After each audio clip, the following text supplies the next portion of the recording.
So let's come to today's point of discussion. आपला जो topic आहे आजचा डे 7चा सेकंड टॉपिक तो आहे chemical thermodynamics. Let me explain what are the points included in this topic. Me explain करण्यापेक्षा तुम्ही सांगा मला की या टॉपिकमध्ये काय काय आहे. कोण सांगतंय?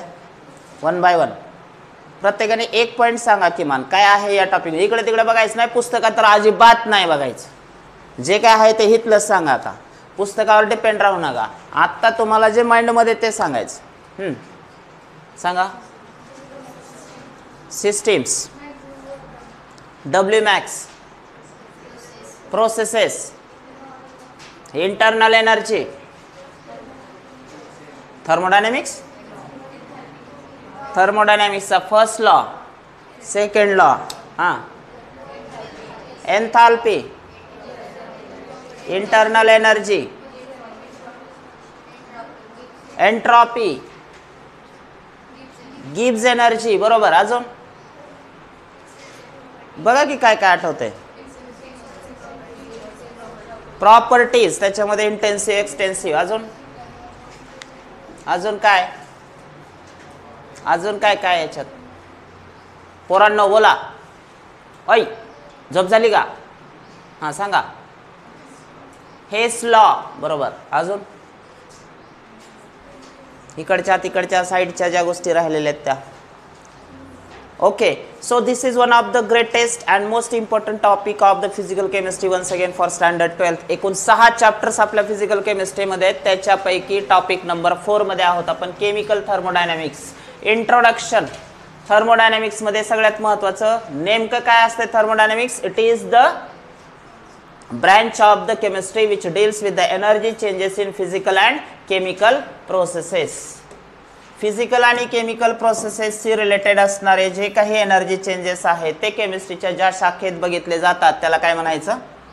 Thermodynamics. Rather it is chemical thermodynamics. कारण फिजिक्समध्ये पण हे थर्मोडायनामिक्स आहे, परंतु आपला आणि तिकडचा थर्मोडायनामिक्स आपण केमिकल रिएक्शनच्या संदर्भातले एनर्जी चेंजेस बघणार आहेत.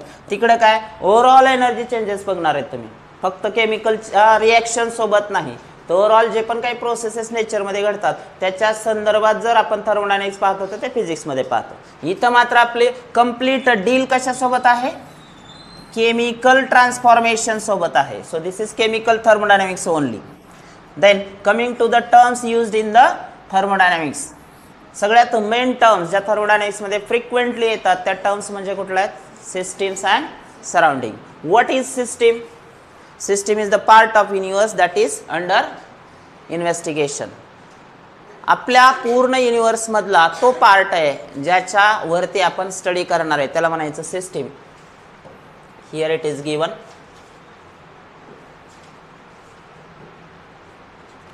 A part of the universe under thermodynamic investigation is called as system. बस होतं एवढंच. Part of the universe under thermodynamic investigation. ज्याचा आपल्याला अभ्यास करायचा, ज्याच्या एनर्जी चेंजेस संदर्भात बघायचे तो पार्ट म्हणजे काय झाला? सिस्टीम झाला. आणि हा पार्ट सोडून बाकीचा जो युनिवर्स आहे त्याला काय म्हणायचं? Surrounding. So all other parts of the universe outside the system such as cylinder, room and others are called as surroundings. मग जनरली आता इथं त्यांनी स्पेसिफिकली डेफिनेशन मध्ये दिलंय की cylinder, room.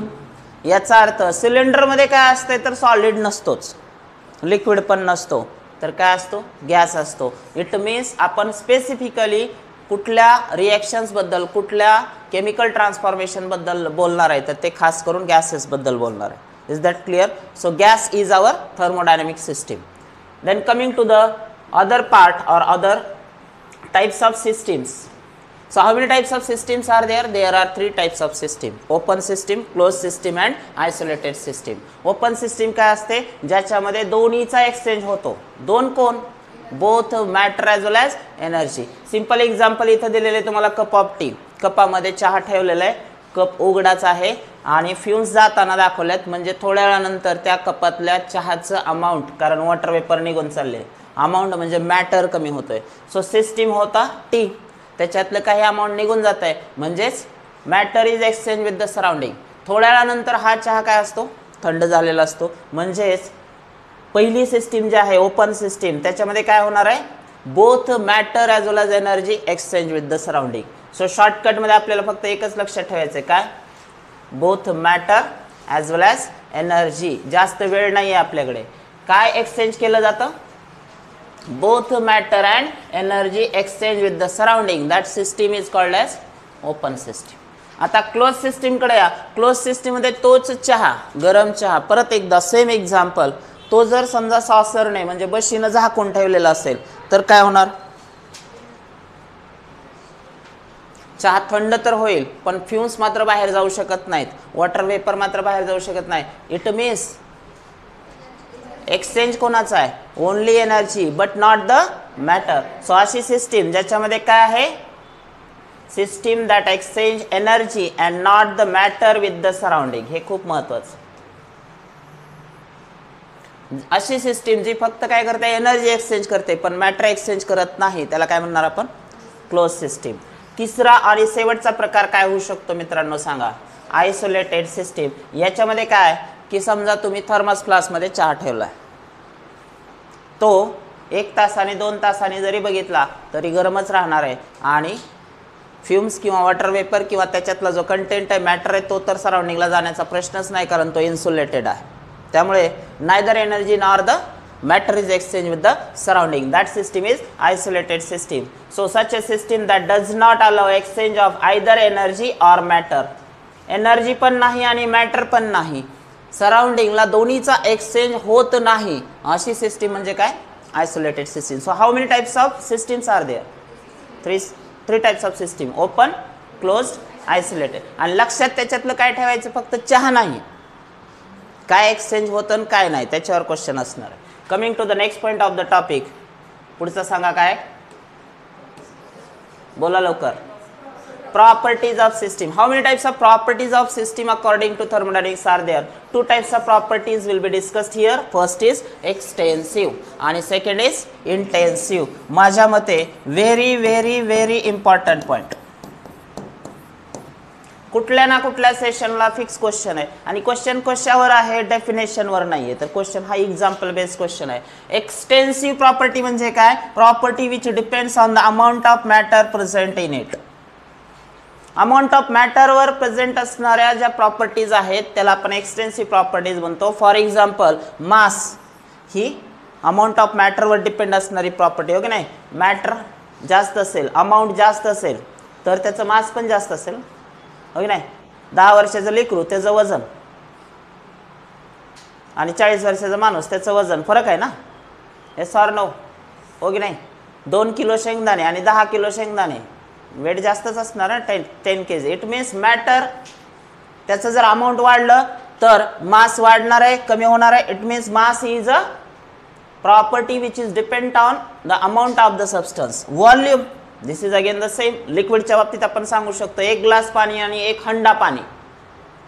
Amount of water is greater in which case? Second case, हो की नाही? मग व्हॉल्यूम सुद्धा काय झाली? एक्सटेन्सिव्ह झाली. Internal energy, it is also dependent on amount of matter. Internal energy सुद्धा कशावर डिपेंड आहे? कशी? इंटरनल एनर्जी म्हणजे काय? It is sum of all kinds of energies associated with the system. मग जे छोटं बाळ आहे त्याची एनर्जी, मोठा माणूस त्याची एनर्जी, फरक आहे का नाही? Internal energy of the system फरक येणार आहे का नाही? छोटी विंडमिल त्याची इलेक्ट्रिसिटी जनरेशन पॉवर, मोठी विंडमिल त्याची इलेक्ट्रिसिटी जनरेशन पॉवर. म्हणजे कुठले पण एक्झाम्पल घ्या, इंटरनल एनर्जी काय होणार आहे? वाढणार आहे जर त्याचं अमाऊंट ऑफ मॅटर वाढलं तर. इंटरनल एनर्जी काय होणार आहे? कमी होणार आहे जर त्याचं अमाऊंट ऑफ मॅटर कमी झालं तर. इट मीन्स इंटरनल एनर्जी सुद्धा, हीट कॅपॅसिटी सुद्धा ही number of moles, amount of matter वाढलं नंबर ऑफ मोल्स वाढणारच आहेत ना. So all these properties are what? Extensive properties. कोणत्या कोणत्या आहेत मग सांगा लवकर सांगा. कोणत्या कोणत्या प्रॉपर्टीज आहेत ज्या की अमाऊंट ऑफ मॅटर किंवा अमाऊंट ऑफ सबस्टन्सवर डिपेंड आहेत? तर mass, volume, internal energy, heat capacity, number of moles आणि झाले सगळेच घेतलेत की याच्यात. MVIHN, M mass, V volume, I internal energy, H heat capacity, N number of moles. शॉर्टकटमध्ये किती प्रॉपर्टीज आहेत? 1 2 3 4 5. क्वेश्चन फिक्स आहे. त्याच्यामुळे ह्याला पाठच करावं लागेल. मग एका दुसरी विसरू नये म्हणून काय तर लक्षात तर ठेवावं लागेल. तुम्हाला ह्याला अजून काय जोडायचं असेल लांबलचक तर तुम्ही जोडू शकता. मला एवढंच लक्षात राहतं NVIHN. त्याच्यानंतर इंटेन्सिव्ह प्रॉपर्टी. इंटेन्सिव्ह प्रॉपर्टी काय असेल? It is the property of the substance which is not dependent on, which is independent of पण म्हणता येईल. Not dependent on means independent, जी डिपेंड नाही ती. अमाऊंट ऑफ मॅटरवर डिपेंड नसणारी कोणते? Pressure, temperature, surface tension, viscosity, melting point, boiling point, specific heat. याला पण शॉर्टकट तयार करू शकता. मग तुम्ही तुमचं डोकं लावायला आता मी माझा वेळ घालवत नाही. प्रेशर आहे, टेम्परेचर आहे, सरफेस टेन्शन आहे, विस्कॉसिटी आहे, मेल्टिंग पॉईंट आहे, बॉइलिंग पॉईंट आहे, स्पेसिफिक हीट आहे. ह्या दोन्ही मधला कधी कधी विद्यार्थी कन्फ्यूज होतात. हीट कॅपॅसिटी आणि स्पेसिफिक हीट हे वेगळं आहे. हे दोन टर्म वेगळे आहेत बरं. हीट कॅपॅसिटी आणि specific heat. Molar heat capacity, specific heat दोन्हीचं डेफिनेशन काढलं तर त्या वेगवेगळ्या आहेत. सो ही एक्सटेन्सिव्ह आहे आणि ही इंटेन्सिव्ह आहे. याच्याकडे ती लक्ष द्या. सगळ्यांचं लक्ष असावं त्याच्याकडे. त्याच्यानंतर येतो आपण स्टेट फंक्शन्स. स्टेट फंक्शन्स काय आहेत मित्रांनो? कोणाकोणाला माहिती आहे बघू आपण. What are state functions? These are the properties which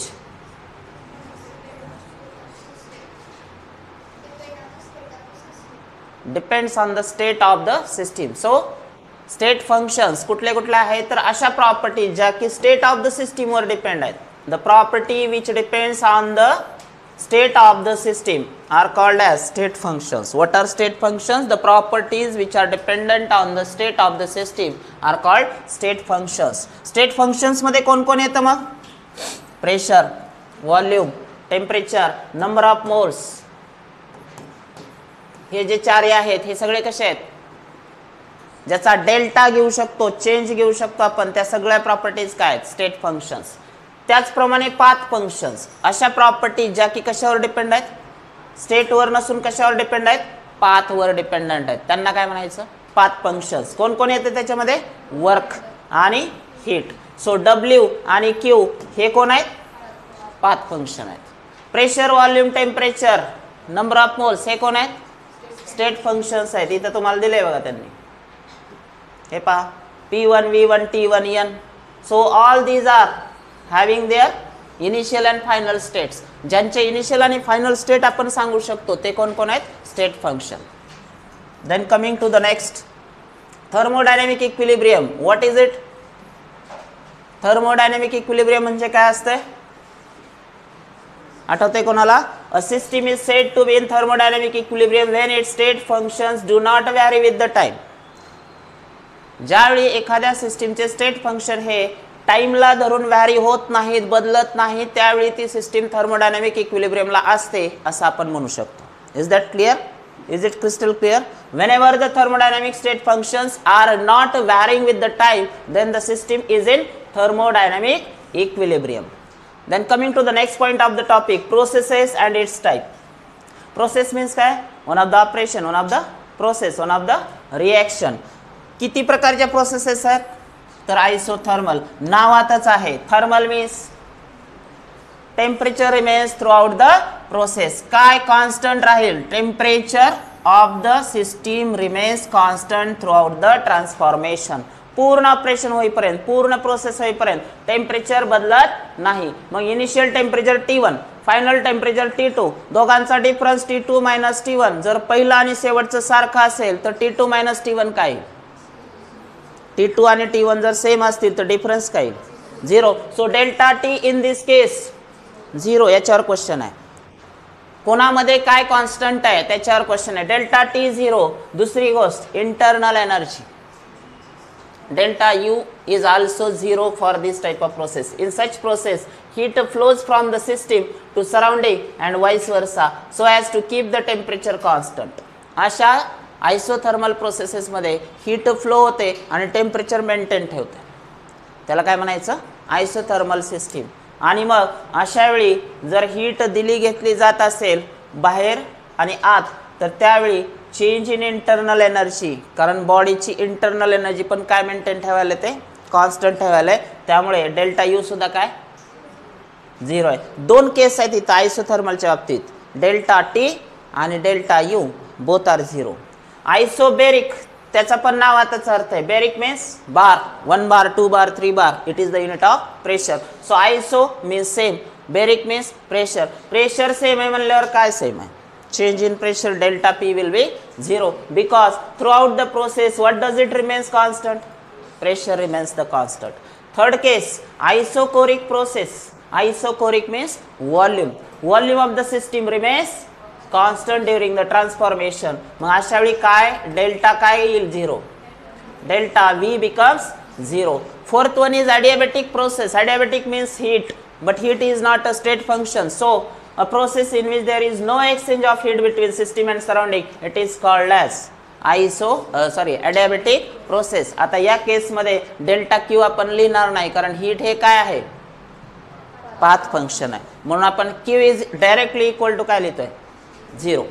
In adiabatic process the system is completely insulated from the surrounding. Insulated system असते लक्षात ठेवा, म्हणजेच थर्मस फ्लास्क सारख्या सिस्टीम असतात.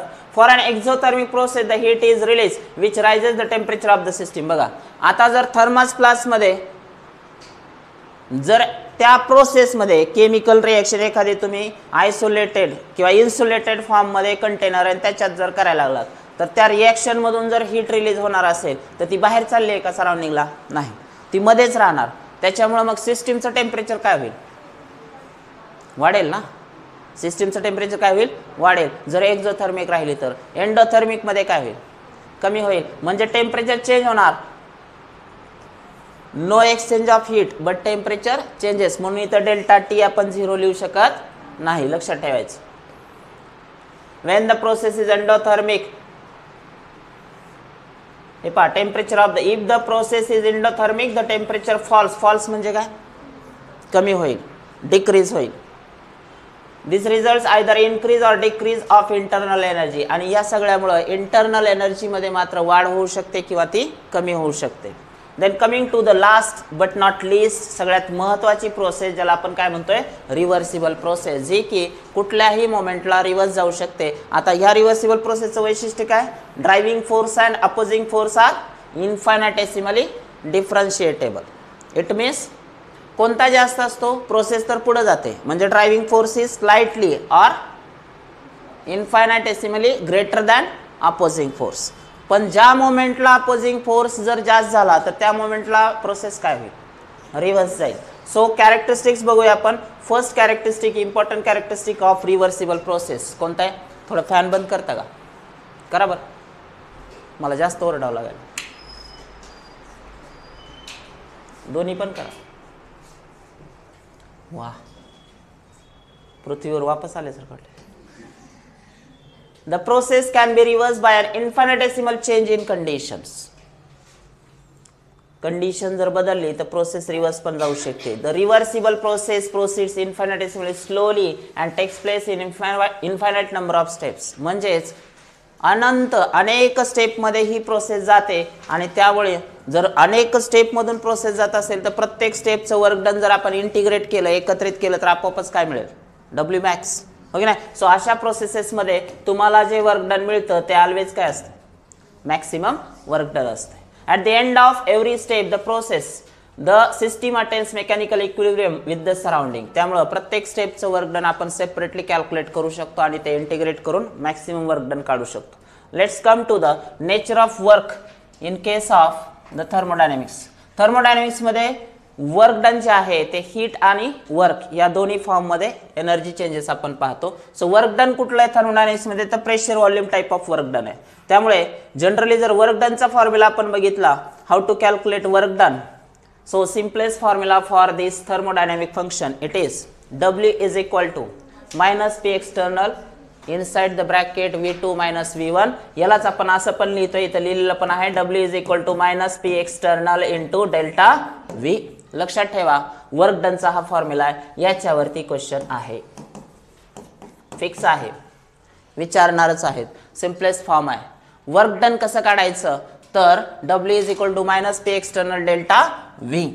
आता इथं डेल्टा V म्हणजे काय, फायनल मायनस इनिशियल व्हॉल्यूमचा डिफरन्स. वर्क डन हे दोन्ही तिन्ही प्रकारे असू शकतंय. इथं पहा प्लस डब्ल्यू केव्हा येईल, वर्क डनचं sign, work is done on the system by the surrounding, minus work is done by the system on the surrounding, सिस्टीमने सराउंडिंगवर वर्क डन केलं तर डब्ल्यू मायनस निगेटिव्ह साईन, सराउंडिंगने सिस्टीमवर केलं तर प्लस. आता आपण परत साईनकडे येऊया. याच्यामध्ये डब्ल्यूचं साईन पॉझिटिव्ह केव्हा राहील, तर ते डिपेंड कशावर आहे, V2 V1 वर. तुम्ही चेक करू शकता. When the gas expands work is done by the system on the surrounding. इथं आलो आपण, by the system on the surrounding, by the system on the surrounding. आता त्याचा प्रूफ आहे, हे जे दिले स्टेटमेंट त्याचा प्रूफ इथं आहे. असं का झालं, निगेटिव्ह काय आलंय, सिन्स V2 मायनस V1. आता पहा V2 मायनसच म्हणतो, V2 is greater than V1, तर हा डिफरन्स काय होईल, पॉझिटिव्ह. हा डिफरन्स पॉझिटिव्ह झाला तर हे निगेटिव्ह साईन्स त्याला अटॅच होईल, मग प्लस मायनस काय होईल, मायनस. मग डब्ल्यू ओव्हरऑल काय आला, minus. So whenever there is work is done by the system on the surrounding, work is done by the system on the surrounding, then that time the sign is negative. हे ते एकच आहे. then that time work done is negative. इथं पण दिलंय, question याच्यावर आहे, विचारणार पण आहेत. कधी गॅसचं एक्सपेन्शन असेल तर डब्ल्यूचं साईन काय येणार, निगेटिव्ह, कारण डेल्टा व्ही काय येणार, पॉझिटिव्ह. डेल्टा व्ही पॉझिटिव्ह आला तर मायनस पी एक्सटर्नल आहे ना, हे साईन तिथंच राहणार. आता याच्या उलट बघा, when the gas is compressed, गॅसचं कॉम्प्रेशन केव्हा होईल, work is done by the surrounding on the system. आता मला सांगा V2 काय असेल, लेस दॅन V1. V2 लेस दॅन V1 म्हणल्यावर डिफरन्स काय येईल, निगेटिव्ह. मग ते निगेटिव्ह आणि हे negative, positive. Overall work done काय आलंय, पॉझिटिव्ह. सो दोन केस पाहिले आपण वर्क डनच्या. Whenever the work done is negative, when the gas expands, when V2 is greater than V1, yes or no. Whenever the work done is positive, when the gas is compressed, work is done by the surrounding on the system, when V2 is less than V1, then that time W is positive. My question to all of you is, whenever the work is 0, work done 0 केव्हा असेल, तर work done कधी 0 होऊ शकतं, एक तर opposing pressure 0 करा, into delta V काय पण असू द्या 0 होईल, किंवा V2 is equal to V1 असं जर कधी असेल तर त्यावेळी पण वर्क डन काय होऊ शकतं, 0. इट मीन सिंपल आहे, ह्या दोन्हीपैकी कुणीतरी एकानं 0 व्हावं लागेल, मग 0 इंटू एनिथिंग, हो की नाही, येस ऑर नो. एखादं संगतीला लय डेंजर असते, त्याच्या जर घेऱ्यात कुणी आलं ती सगळ्याला बदलीत आहे, तसा प्रकार आहे. सो 0 असा नंबर आहे, त्याच्या घेऱ्यात कुणी बी येऊ द्या, मल्टिप्लाइड बाय 0 म्हणलं की कार्यक्रमच झाला. आन्सर काय येते, येस ऑर नो. त्यामुळं इथं कुठला पण एक टर्म तुम्हाला 0 पाहिजे. आता प्रेशर एक्सटर्नल 0 होऊ शकतो, कधी होऊ शकतो, जर हीच प्रोसेस व्हॅक्यूम मध्ये करत असू आपण तर. जी काय प्रोसेस करायची expansion of gas in vacuum म्हणलं तर opposing force, opposing pressure, P external काय झाला, एक्सपेन्शन चालू आहे गॅसचं, आणि अपोजिंग प्रेशर काय झाला व्हॅक्यूम मध्ये 0. जर अपोजिंग प्रेशर पी एक्सटर्नल 0 झाला, P external 0 into volume change किती बी येऊ द्या की काय होईल, 0. सो वर्क डन काय झाला मग 0. In such case whenever there is expansion of gas in vacuum, the work done by the system during such expansion, when the gas expands in vacuum, there is no opposing force, that is P external. अपोजिंगच नाही, opposing प्रेशरच नाही, 0 असेल तर W सुद्धा काय होईल, 0. Is it crystal clear. याला एक नाव पण आहे, ह्या एक्सपेन्शनला काय म्हणायचं, फ्री एक्सपेन्शन. मग क्वेश्चन तुम्हाला थेरॉटिकल देतील किंवा क्वेश्चन तुम्हाला न्यूमेरिकल देतील, डझंट मॅटर. कन्सेप्ट क्लिअर असेल तर फार अडचण येणार नाही. चलो, वेगवेगळे युनिट लक्षात ठेवा. 1 dm क्यूब बार हे एक युनिट आहे आपल्याला वर्क डन साठीचं, त्याला डायरेक्टली कम्पेअर कशात केलंय, 100 जूल सोबत केलंय. सो हे आणि हे कंपॅरिझन एक लक्षात ठेवा. 1 dm cube bar it is equivalent to 100 joules, 100 जूलच्या इक्वॅलंट आहे. आता आपण येतोय 4.1 numericals. 3 moles of an ideal gas. Very very important. हा विचारते, न्यूमेरिकल्स विचारत आहे त्याच्यावर. हाय हीच पाठ करा, हाय हेच येत आहे, मी सांगतो तुम्हाला, टेन्शन घ्यायची गरज नाही, जी आहे तीच येणार आहे. 3 moles of an ideal gas are expanded isothermally from 15 dm cube to 20. Final किती आहे 20. इनिशियल किती आहे 15. At constant external pressure P external पण दिलाय किती आहे 1.2. Estimate the amount of work done. W विचारलाय. फॉर्म्युला कोणता आहे W is equal to minus P external into delta V. Put the values, you will get the answer. Yes or no? मग आता प्रेशरचं unit काय बार मध्ये. मग तुमचं जे काय उत्तर येणार आहे ते काय येणार आहे. तुम्हाला युनिट कन्व्हर्जन पाहिजे ना आता. 1 dm cube bar is equal to 100 joule already आहेच. उत्तर तुम्हाला कशात विचारलंय दोन्ही मध्ये पण म्हणताय ना ते amount of work in dm cube bar and joule. मग dm cube bar and joule म्हणल्यानंतर किती डीएम क्यूब बार येले ते पण बघा. अगोदर येणार आन्सर कशात येले तुमचं किती आलं ते -6 डीएम क्यूब बार आलं. सो पहिलं उत्तर आहे तुमचं -6 डीएम क्यूब बार. निगेटिव्ह आलं वर्क डन. निगेटिव्ह म्हणजे काय एक्सपेन्शन का कॉम्प्रेशन विसरलाव लगेच. एक्सपेन्शन नाही गॅस एक्सपॅन्ड झाला पाहिजे ना. आत्ता तर सांगितलं 5च मिनिट झालेत. विसरू तर नका अजून 50 दिवस. कारण तुमचा नंबर काय सांगता येत नाही. 19ला सुरू होणार आहे मॅथवाले. तुमची पुढं 8 दिवस चालणारच आहे. तुमचा नंबर शेवटच्या दिवशी आला तर यावा सर तसंच व्हावा. 25 एप्रिलला येऊ द्या माझा. वेळ जास्त मिळेल ना हो की नाही वाचायला अभ्यास करायला. अजून एक सांगतो जेवढा वेळ जास्त तेवढं नुकसान जास्त. पहिल्याच दिवशी येऊ द्या. PCB वाल्याचा तर असं पहिल्याच दिवशी पडावा तुमचा. कारण जेवढा वेळ कमी तेवढा सिरियस अभ्यास असते. तुम्हाला जर हॉल तिकीट आलं कळलं की तुमचा पेपर 25 एप्रिलला आहे बाकीचे सगळे परीक्षा देऊन जाणार. तुम्ही रिलॅक्स राहणार. ज्याचा पेपर पहिल्या दिवशी आहे ती तंगाटून अभ्यास करते. पार्किन्सन्स लॉ आहे हा. इनव्हर्स रिलेशन आहे टाइम अँड स्टडीचं माहिती आहे की नाही.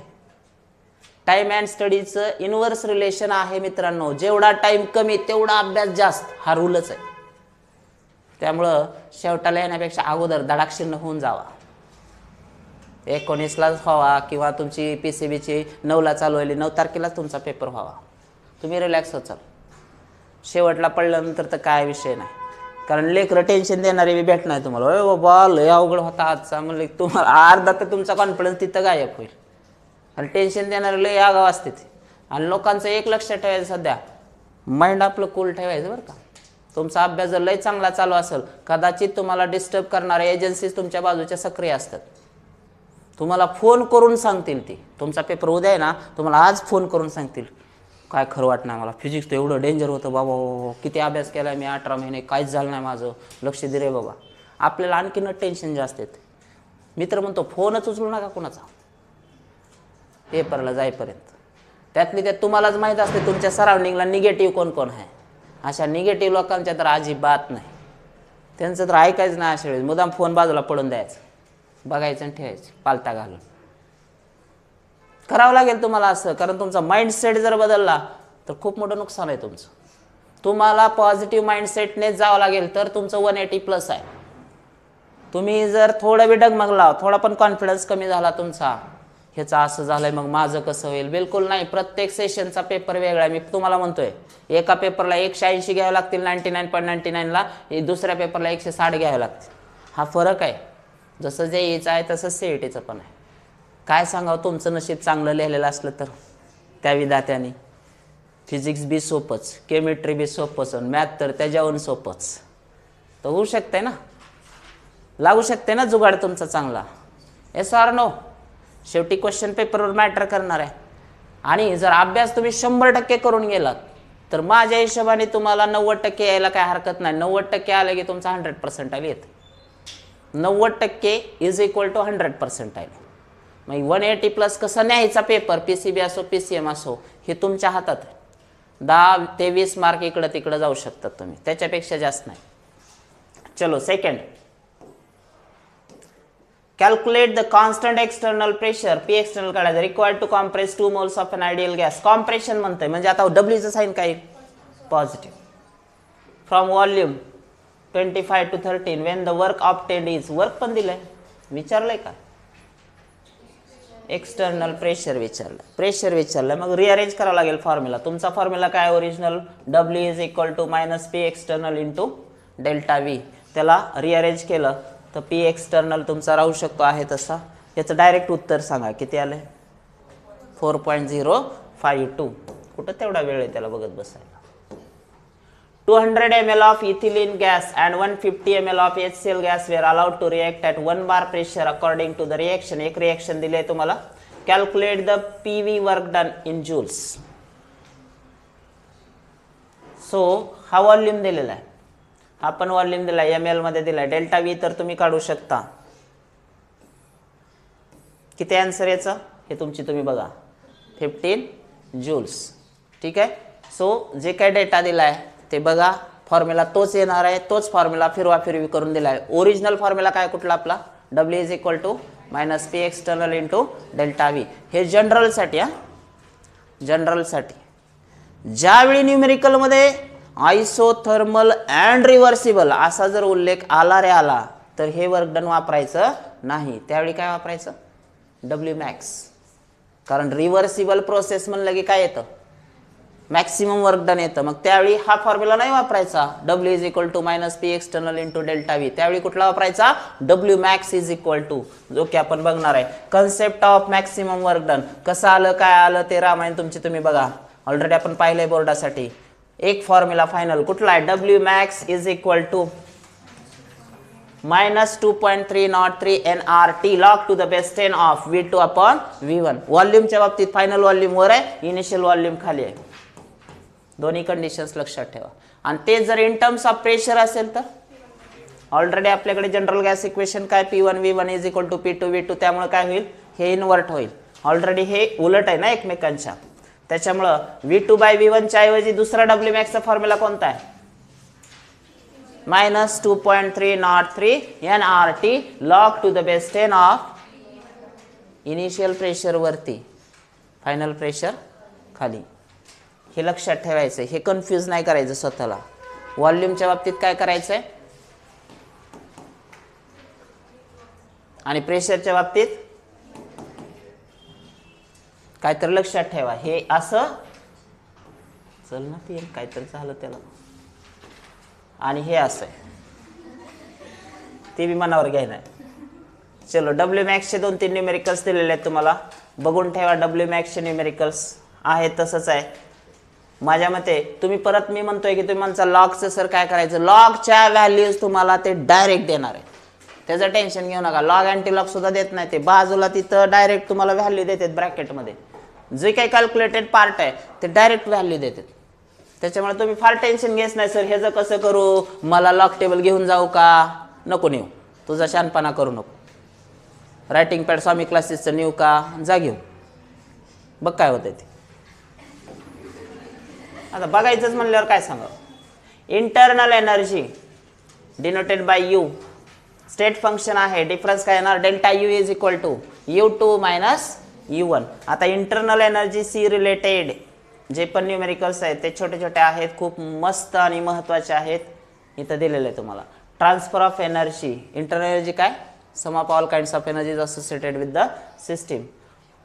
Transfer of energy from the system that would change its internal energy to no delta U, the energy supplied to or removed from the system need to be monitored. The energy transferred to the system by heating it or performing work on it is added to the system. ज्यावेळी समजा आपण heat करतोय किंवा ती energy add होते सिस्टीमला, त्यानंतर energy transferred from the system by cooling or by performing work on the surrounding is removed from the system. जर समजा work is done on the surrounding असेल तर ती एनर्जी काय होईल सिस्टीमची, कुठलंही कार्य करताना सिस्टीमची एनर्जी काय होईल.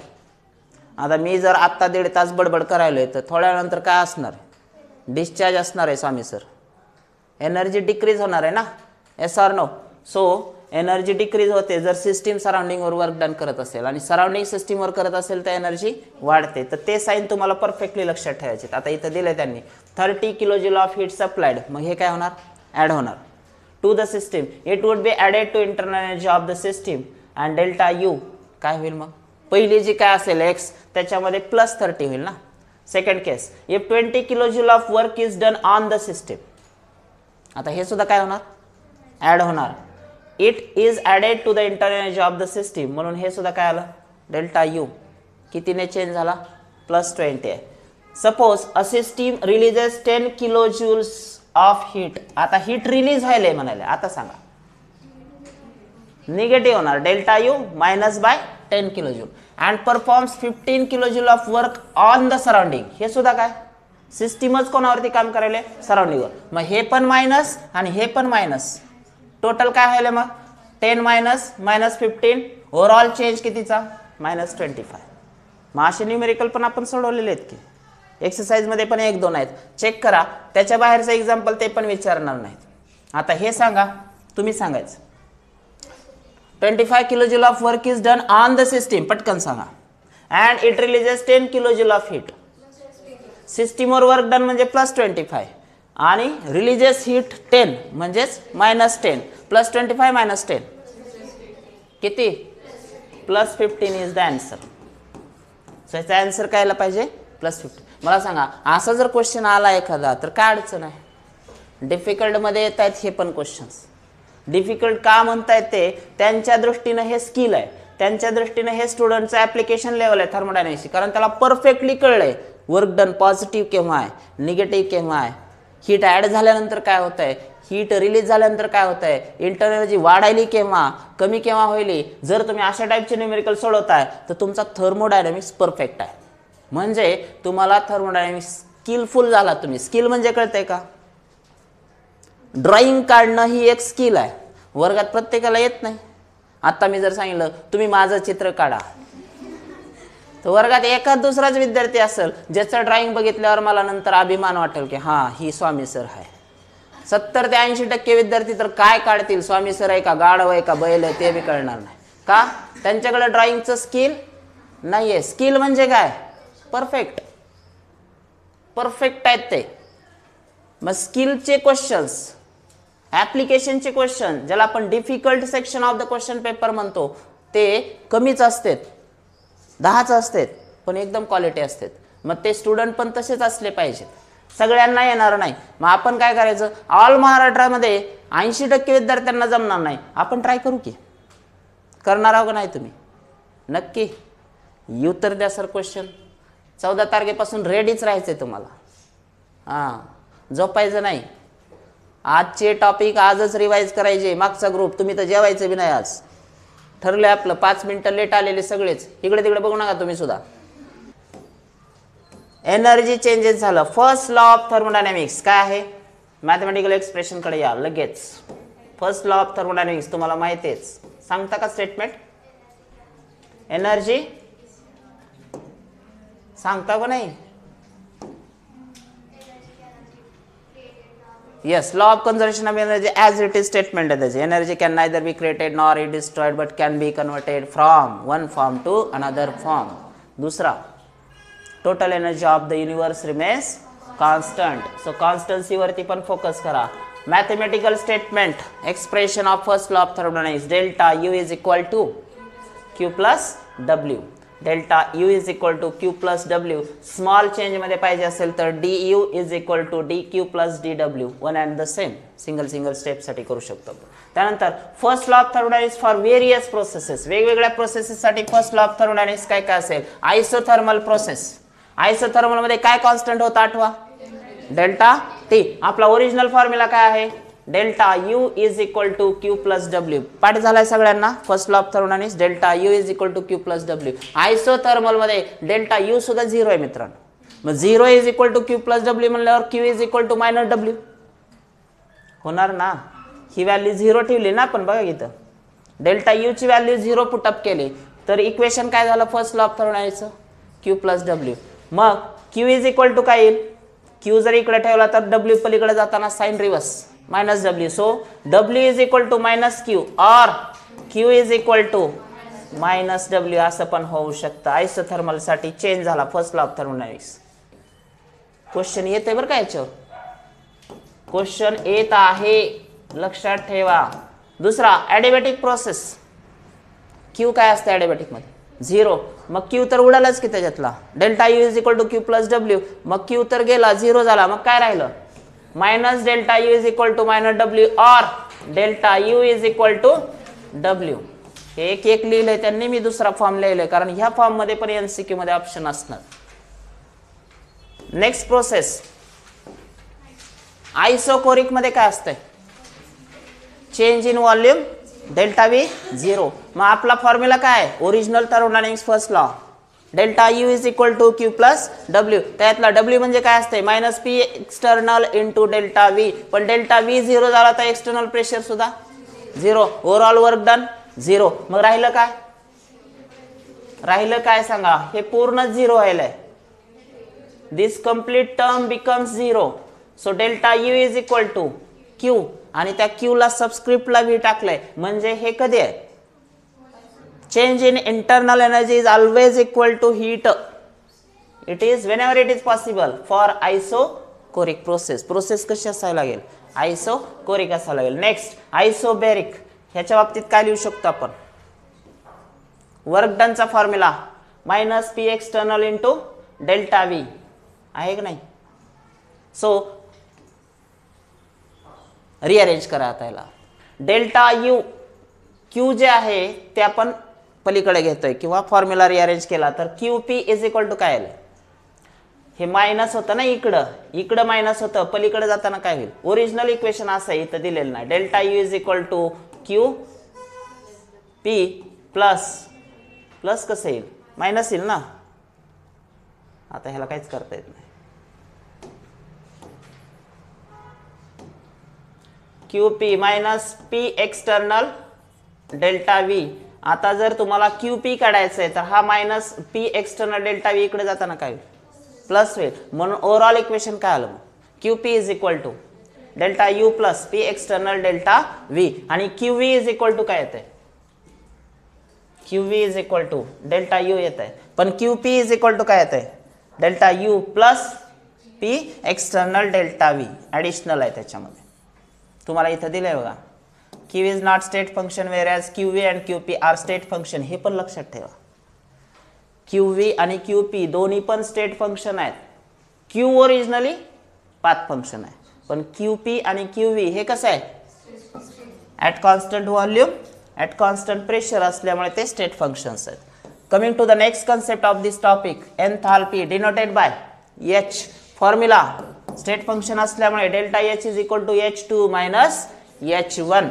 ओव्हरऑल जर आपण ह्या इक्वेशनला डिफाइन करायचं म्हणलं रिलेशनशिप बिटवीन अगोदर इथं येऊ आपण delta H is equal to काय येतं equation delta U plus P delta V. Equation लक्षात ठेवा फॉर्म्युला लक्षात ठेवा न्यूमेरिकल येऊ शकता delta H is equal to delta U plus P delta V आणि क्यू पी बरोबर तेच आहे ना इथं घेतलं होतं आपण कुठंतरी आयसोबेरिक मध्ये ह्याच्यात घेतलंय खाली QP is equal to delta U plus P delta V. हे दोन इक्वेशन सेम आहेत.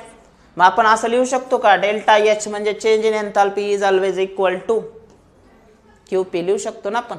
So delta H is equal to QP ते पण लक्षात ठेवा. Then relationship between delta H delta U for the chemical processes हे ऑलरेडी आपल्याकडे equation आहेच delta H is equal to delta U plus P delta V. पण जर condition मध्ये for the reactions involving solids and liquids delta V usually very small.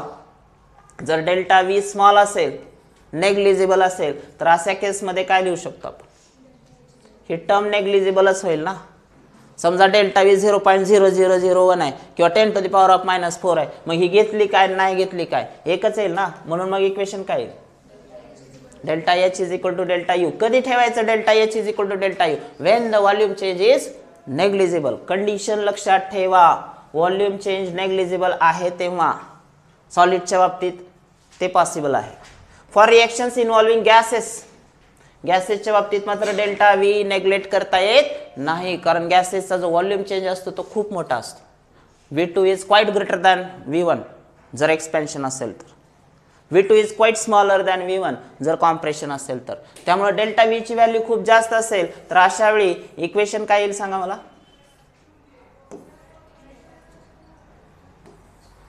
Delta H is equal to delta U PV2 minus PV1 हे पण लक्षात ठेवा. त्याच्यानंतर जर PV आपण इन्व्हॉल्व करतो इक्वेशन मध्ये तर PV is equal to NRT हे आयडियल गॅस इक्वेशन आहे का नाही म्हणजे नंबर ऑफ मोल्स पण आपण त्याच्यामध्ये इन्व्हॉल्व करू शकतो. मग फायनल इक्वेशन असं पण येऊ शकतं delta H is equal to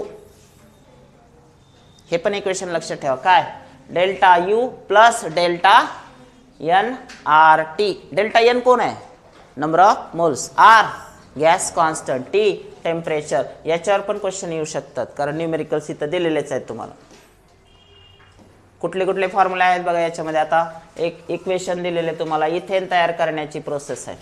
मला वाटतं हे बोर्डाला आला आहे क्वेश्चन, तुमच्या पेपरला बोर्डाला क्वेश्चन आलेला आहे. हा नाही म्हणा बिनलाज आहे हो, आलाय हो, आलाय हो हे क्वेश्चन इथेनचा.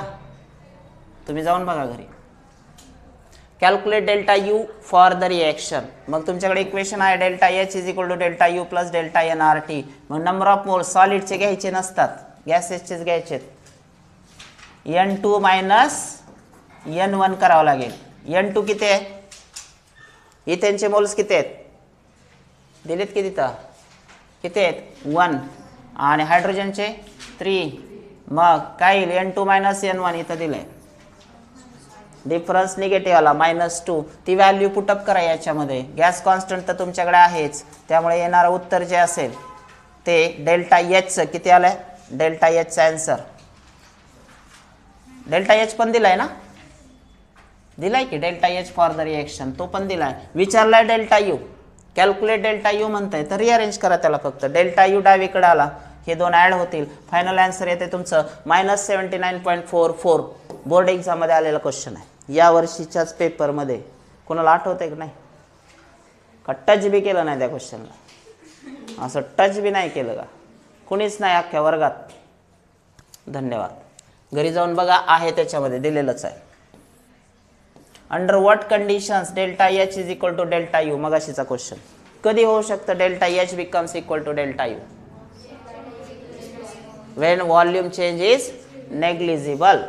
0 नाही, नेग्लिजिबल असतो. कोणामध्ये नेग्लिजिबल असू शकतो, सॉलिड्स अँड लिक्विड्स, त्यावेळी असू शकतं. In a particular reaction 2 kilojoules of heat is released by the system and 6 kilojoules of work is done on the system. Determine delta H and delta U. Delta H आणि delta you काढा म्हणतात. Heat पण दिले, work पण दिलंय. So first law of thermodynamics वापरा अगोदर. तर फर्स्ट लॉ ऑफ थर्मोडायनेमिक्स वापरून तुम्हाला काय मिळालाय, डेल्टा यू मिळाला. तो किती आला, +4 किलोजूल. पण जर समजा QP is equal to delta H, हे कधी असतं equal, QP is equal to delta H कधी असतंय, आत्ता थोड्या वेळापूर्वी बघितलं तुम्ही. कधी देवालाच माहिती सर कधी असते, का माहिती, तुम्ही पाहिलं नाही. मग अजून pressure inside and outside same असेल तर होऊ शकतं ते. Okay, next calculate the work done in oxidation of 4 moles of SO2 म्हणतं आहे. 4 मोल्स ऑफ SO2 देताना 2SO2 ची रिएक्शन दिले, स्टॉइकियोमेट्री वाढवा, 2चं 4 करा. मग ह्याचं पण काय होईल 2, ह्याचं पण काय होईल 4, स्टॉइकियोमेट्री बदलेल. ओव्हरऑल तुम्हाला त्याच्यानुसार मग अगोदर काय काढायचं, डेल्टा एन पण काढावं लागेल. 4 - 6 जे पण काय येते -2. मग यासारखंच आहे, सेम सेम. चेक करा त्याचं status. Work done in chemical reaction, formula काय येते, in terms of number of moles. हा एक नवीन फॉर्म्युला, W is equal to minus delta NRT. NG म्हणते बरं का स्पेशली, जी म्हणजे काय गॅसेससाठी, delta W is equal to minus delta NRT. आता इथं डेल्टा एन ची कंडिशन लक्षात ठेवा. N2 if greater than N1, N2 greater than N1 असेल तर डेल्टा एन काय येईल, पॉझिटिव्ह. आणि जर ते पॉझिटिव्ह आलं तर हे पॉझिटिव्ह आणि ओव्हरऑल साईड निगेटिव्ह आहे, काय होईल negative. So W is less than 0, work is done by the system. मग W चं साईन काय येईल निगेटिव्ह. तसंच if N1 is greater than N2, delta N काय आला, डेल्टा एन निगेटिव्ह आणि हे पण निगेटिव्ह आहे, निगेटिव्ह निगेटिव्ह पॉझिटिव्ह. ओव्हरऑल मग काय येईल, W इज ग्रेटर दॅन 0 म्हणजेच काय येईल पॉझिटिव्ह. पॉझिटिव्ह केव्हा असतंय, work is done on the system. ज्यावेळी work is done on the system असतं त्यावेळी ते पॉझिटिव्ह असतं. कंडिशन्स लक्षात ठेवा. तिसरी कंडिशन काय असू शकते, if N1 is equal to N2, delta N becomes 0. Delta N 0 झाला तर W सुद्धा काय होईल 0. No PV work is done. Then coming to the theoretical part of this topic, एन्थाल्पीच्या डेफिनेशन्स तुम्हाला लक्षात ठेवायचे. एन्थाल्पी ऑफ फ्युजन म्हणजे मेल्टिंग, एन्थाल्पी ऑफ वेपरायझेशन म्हणजे वेपराइज होणं, एन्थाल्पी ऑफ कंडेन्सेशन. फक्त याच्यात साइन लक्षात ठेवा. एन्थाल्पी ऑफ फ्युजन काय, एंडो काय एक्झो आहे. मेल्ट कधी होईल, हीट ॲब्सॉर्ब करून मग प्रोसेस काय असेल, पॉझिटिव्ह का निगेटिव्ह घेणार डेल्टा एच. अशा केसमध्ये काय घेणार, पॉझिटिव्ह घ्यावं लागेल हो की नाही. एन्थाल्पी ऑफ वेपरायझेशन हे सुद्धा काय असेल, enthalpy of vaporisation. Heat absorb करूनच लिक्विडचा गॅस होईल ना हो की नाही. सो ही पण पॉझिटिव्हच असेल. एन्थाल्पी ऑफ कंडन्सेशन त्याच्या उलट आहे ना. कंडन्सेशन म्हणलं तर गॅसेस वॉटरचा लिक्विड वॉटर, हे उलट झालं. वॉटर वेपरचा वॉटर तयार करायचं आहे तर एन्थाल्पी काय निगेटिव्ह. सो केव्हा निगेटिव्ह केव्हा पॉझिटिव्ह ते लक्षात ठेवा म्हणाले. एन्थाल्पी ऑफ सब्लिमेशन हे काय असते, डायरेक्ट सॉलिड टू गॅस. मग हे काय होणार, ॲड होणार सगळ्या एन्थाल्पी, सम असते त्याची, ते तर आपण बघितलेलं आहेच ऑलरेडी. हे ॲड करून हे आणि ते एकच येतं. इथं दिलेला पण हे टेबल बघा. Enthalpy of atomic and molecular change. Enthalpy of ionisation ही सुद्धा कशी आहे, पॉझिटिव्ह. एखाद्या न्यूट्रल गॅसेस ॲटम कडून इलेक्ट्रॉन काढायचा म्हणलं तर एनर्जी काय करता येते, सप्लाय करायला लागते. So it is also positive. Then electron gain enthalpy ही काय असते, निगेटिव्ह. इलेक्ट्रॉन द्यायचा आहे, न्यूट्रल क्लोरीन गॅस ॲटमला आपल्याला इलेक्ट्रॉन ऍड करायचा, इलेक्ट्रॉन गेन एन्थाल्पी निगेटिव्ह असते. एन्थाल्पी ऑफ ॲटोमायझेशन, मॉलिक्यूलला ॲटॉमिक स्टेटमध्ये कन्वर्ट करायचंय, बॉन्ड ब्रेक करायचा आहे CL तर एन्थाल्पी काय असते, positive. So it is positive. So positive negative ते लक्षात ठेवा. एन्थाल्पी ऑफ सोल्युशन याच्यामध्ये 2-3 आहेत परत, ते तुम्ही चेक करू शकता. Enthalpy of chemical reaction delta RH ने इंडिकेट केली जाते. फॉर्म्युला सांगा direct. Enthalpy of chemical reaction delta RH is equal to summation of enthalpies of products minus summation of enthalpies of reactants. Summation of H products म्हणलंय, summation of H reactant. Product आणि reactant तुम्हाला general reaction दिली बघा, हे A moles of A plus B moles of B that gives C moles of C plus D moles of D. याच्यातले product कोणते आहेत, CD. Reactant कोणते आहेत, AB. मग अगोदर कोणाची सम येणार, प्रोडक्टची का रिएक्टंटची, प्रॉडक्ट. म्हणून तुम्हाला फॉर्म्युलामध्ये तसं पण दिलेलं आहे. इथं का दिलं नाही त्यांनी, पुढे दिलं असेल कुठंतरी. हे काय करायचं तुम्हाला, इथं दिले की हे बघा, प्रॉडक्टच्या एन्थाल्पीची बेरीज मायनस रिएक्टंटच्या एन्थाल्पीची बेरीज. ओव्हरऑल फॉर्म्युला तसाच आहे. मग एक्झोथर्मिक अँड एंडोथर्मिक रिएक्शन काय असतं, exothermic heat is release, endothermic heat is absorb. मग आता मला सांगा, एन्थाल्पीज बद्दल बोलतोय आपण.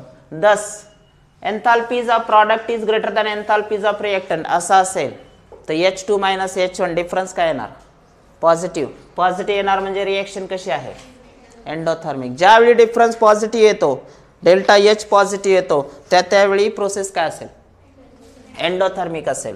त्याच्या उलट जायचं आहे आपल्याला. If enthalpy of products is less than enthalpies, summation of enthalpy of product is less than summation of enthalpies of reactant, तर अशा वेळी काय असेल, H2 - H1 डिफरन्स काय येईल, निगेटिव्ह येईल. निगेटिव्ह येईल म्हणजे हीट काय होईल, रिलीज. म्हणजे प्रोसेस काय असते, एक्झोथर्मिक. म्हणून निगेटिव्ह साइन जर डेल्टा H आला तर लक्षात ठेवायचं प्रोसेस काय असेल, exothermic. Coming to the next, standard enthalpy of reaction.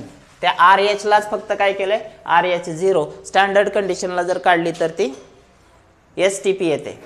त्याचे स्टँडर्ड मोल्स स्टेट वगैरे ते तुम्ही बघत बसायचं आहे. Standard enthalpy of formation, elements पासून कुठलाही कंपाऊंड तयार होत असेल तर त्याला काय म्हणायचं, एन्थाल्पी ऑफ फॉर्मेशन. कुठल्याही एलिमेंट्स पासून जर कंपाऊंड तयार होत असेल तर त्याला स्टँडर्ड एन्थाल्पी ऑफ फॉर्मेशन. त्याच्याशी रिलेटेड क्वेश्चन आहे, ते सेम येते, फॉर्म्युला चेंज होत नाही. हे असाच फॉर्म्युला आहे, तुम्हाला दिलेले असणार ऑलरेडी. हे CO2 ची दिली आहे, H2O ची दिली आहे, C2H6 ची दिली आहे, कंपाऊंडची रिएक्शन दिलेली असणार आहे. तुम्हाला काय करायचं, फक्त ॲड आणि सबस्ट्रॅक्ट करायचं. प्रॉडक्टला अगोदर ॲड करायचं, हे प्रॉडक्ट दिसत आहेत बघा, CO2 आणि H2O, ह्या दोघांना ॲड करावं लागेल.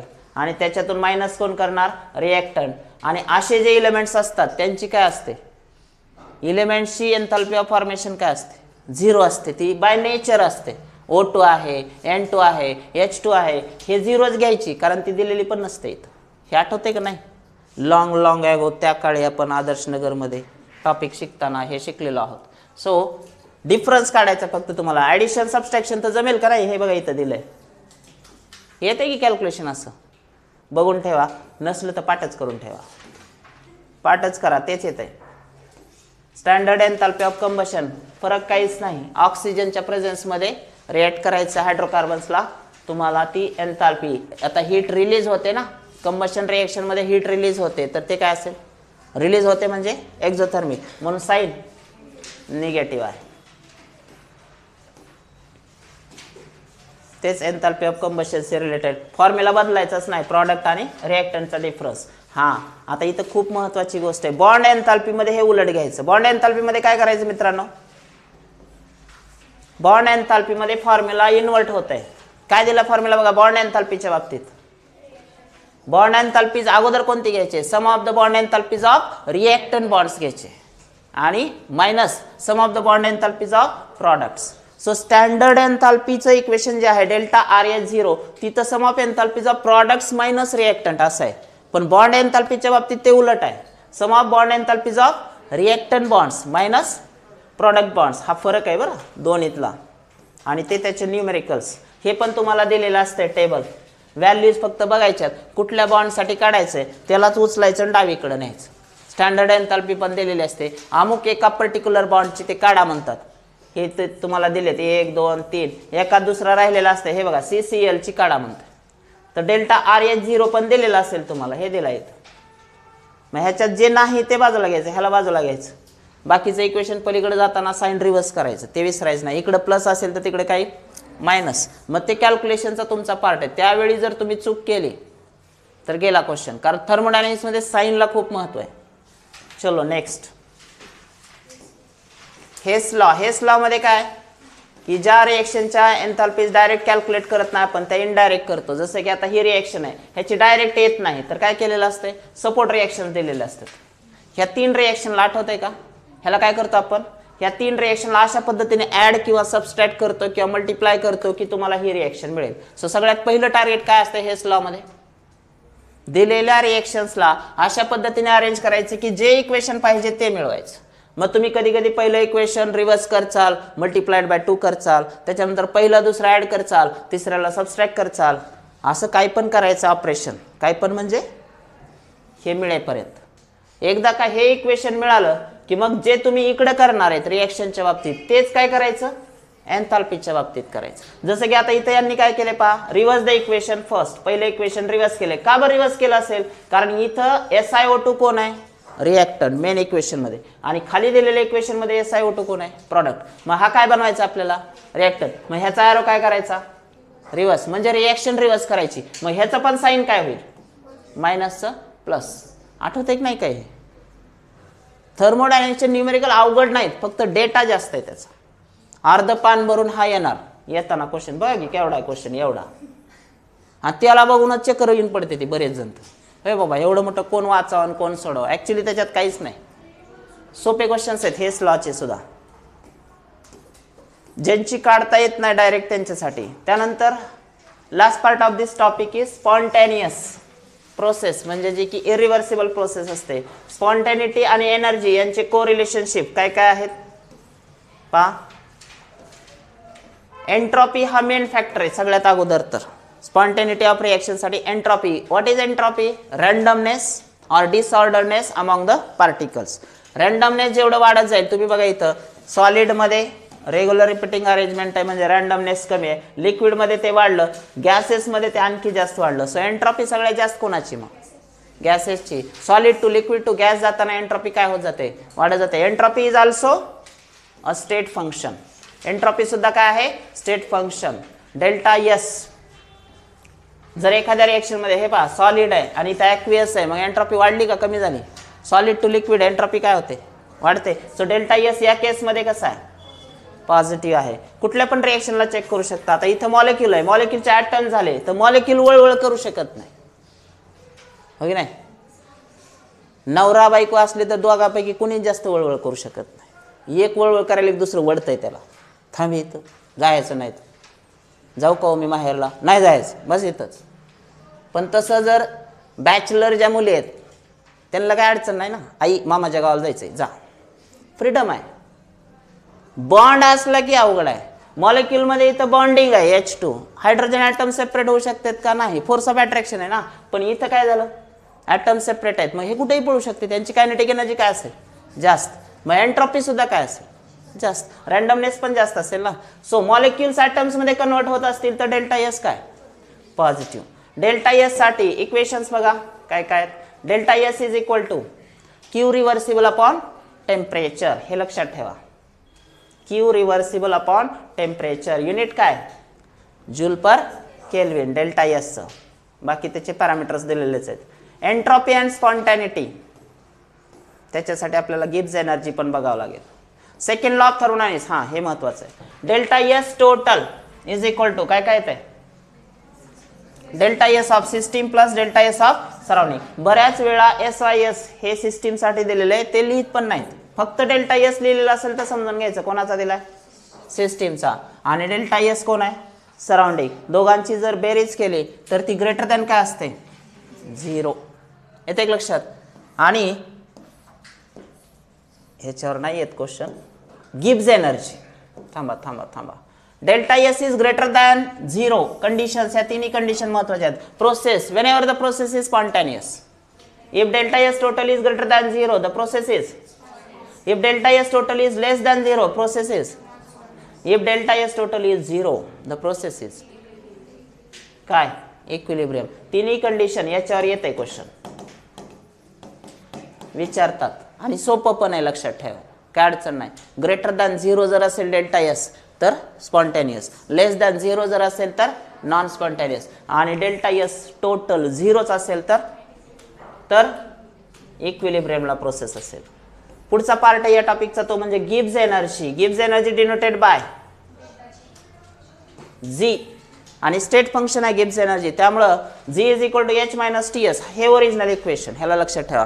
पण जर G स्टेट फंक्शन असेल तर तेच काय येईल equation, delta G is equal to delta H minus T delta S. लक्षात ठेवा इक्वेशन, याच्यावर क्वेश्चन आहे, very very important. Delta G change in Gibbs energy is equal to change in enthalpy minus T delta S. S पण माहिती आहे तुम्हाला, entropy change आहे. मग आता ओव्हरऑल जर आपण गिब्स एनर्जी आणि स्पॉन्टॅनिटी जोडायला गेलो तर त्याच्या कंडिशन्स तुम्ही बघू शकताय. According to second law of thermodynamics for a process to be spontaneous, हे तर पहिलंच दिलंय. डेल्टा एस ग्रेटर दॅन 0 असेल तर प्रोसेस काय असते, स्पॉन्टॅनियस. पण आता डेल्टा G च्या बाबतीत ते उलट होईल बरं का. थांबा इथं दाखवतो तुम्हाला. फायनल इक्वेशन काय आले, delta H is equal to काय आलंय, हे फॉर्म्युला पाठच करा. Delta G is equal to काय आलंय, minus T delta S total. आता यामुळे काय झालं, डेल्टा G काय राहतोय यावेळी, हे मायनस साइन आहे. डेल्टा S पॉझिटिव्ह राहिला तर हे प्लस मायनस काय झालं, मायनस. मग डेल्टा G काय राहणार, मायनस. त्यावेळी प्रोसेस काय राहणार, spontaneous. So delta G minus मध्ये असल्यावर प्रोसेस स्पॉन्टॅनियस आहे, म्हणजे डेल्टा G लेस दॅन 0 असल्यावर प्रोसेस काय, स्पॉन्टॅनियस आहे. पहिली condition, if delta S is greater than 0 delta G ultimately काय होईल, त्याच्या अपोजिट, म्हणजे काय, less than 0. Delta S greater than 0 तर डेल्टा G काय असेल, लेस दॅन 0. मग प्रोसेस काय, स्पॉन्टॅनियस. सो प्रोसेस स्पॉन्टॅनियस असण्यासाठी एंट्रॉपी पॉझिटिव्ह पाहिजे, पण गिब्स एनर्जी निगेटिव्ह पाहिजे. हे किती लोकांना कळायलंय, समजलंय का सांगा मला.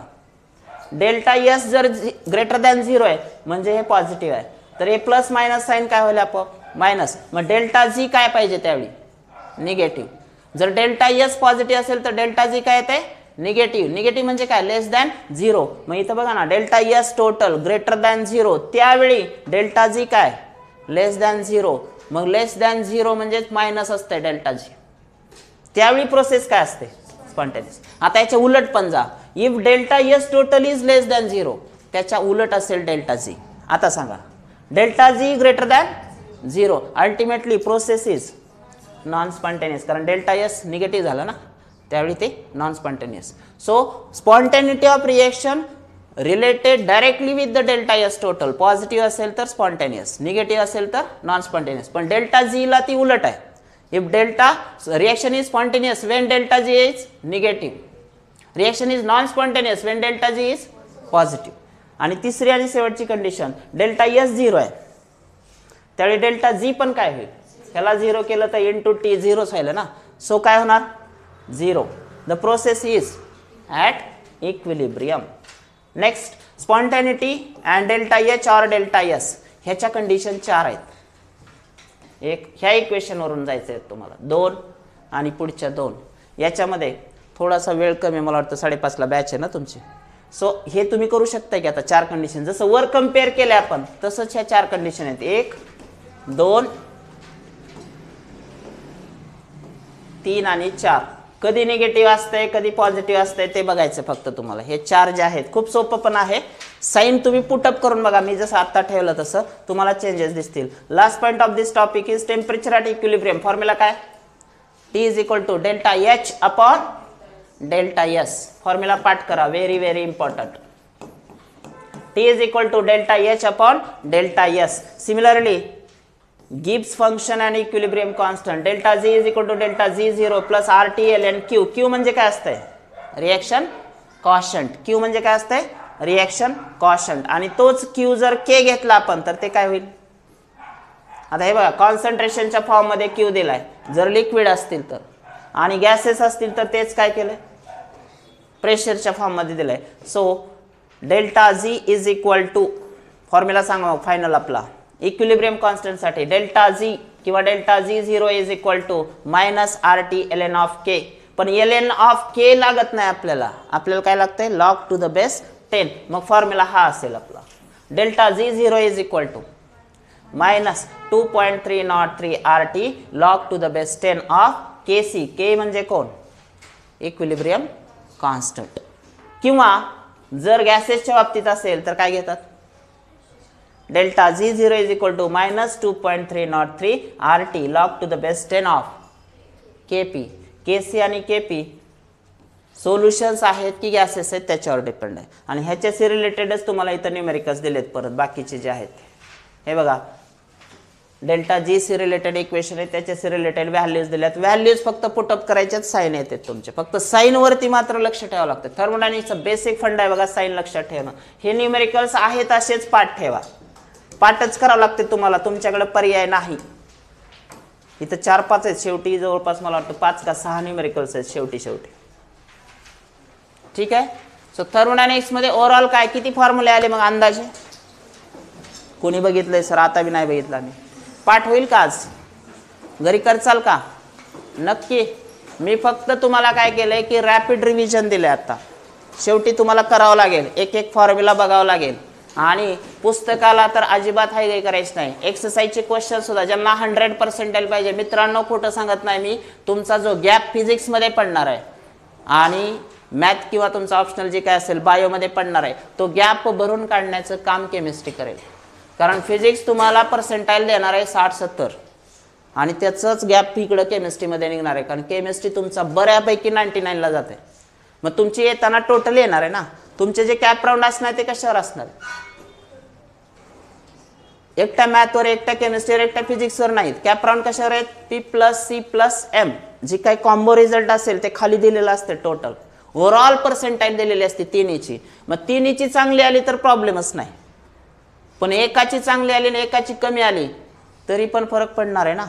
आणि समजा दोघाची बी कमी आली आणि एकाची जास्त आली तर काय होईल? मग तुमचे 2 स्ट्रॉंग सब्जेक्ट अगोदर चॉईस करा की हे 2 सब्जेक्ट मला 99ला नेऊ शकतात. त्या 2 वर जास्त फोकस करा. आणि एखादा वीकच असेल त्याला काहीच करता येत नाही, 18 महिन्यात बी काही केलं नाही ना, आता तर होतंय का नाही काय माहिती 30 दिवसात, असं जर वाटत असेल तर त्याला तुम्हाला पर्याय नाही. कारण त्याला आता तुम्ही इम्प्रूव्ह करू शकता का ह्या 30 डेजमध्ये? हे आपलं एवढं झालेलं असून तुम्हाला कधी कधी कन्फ्यूज करतंय. फिजिक्स सारख्या सब्जेक्टची काय बॉम्ब होईल? समजा मी फिजिक्सला निगेटिव्ह बनवत नाही, बऱ्याच जणाला फिजिक्सला 100 आहेत, पण फिजिक्सचा लॉजिकल अँगल तुमचा वैयक्तिक तुम्हाला माहिती आहे. मी कुठल्याही सब्जेक्टला ब्लेम नाही करत. मला तर असं वाटतंय तिन्हीचं मिळून तुमचं 100 यावं, मला आनंद आहे. पण जर एखादा सब्जेक्ट मागं पडत असेल तर केमिस्ट्री तुम्हाला 100% साथ देणार. 3 नाही तर 2 पिलरवर तरी बिल्डिंग आपली उभी राहिली पाहिजे, पण बिल्डिंग उभारली पाहिजे. ठीक आहे, थांबूया. उद्याचे 2 टॉपिक सांगा. Electrochemistry morning, chemical kinetics evening. चलो जाओ.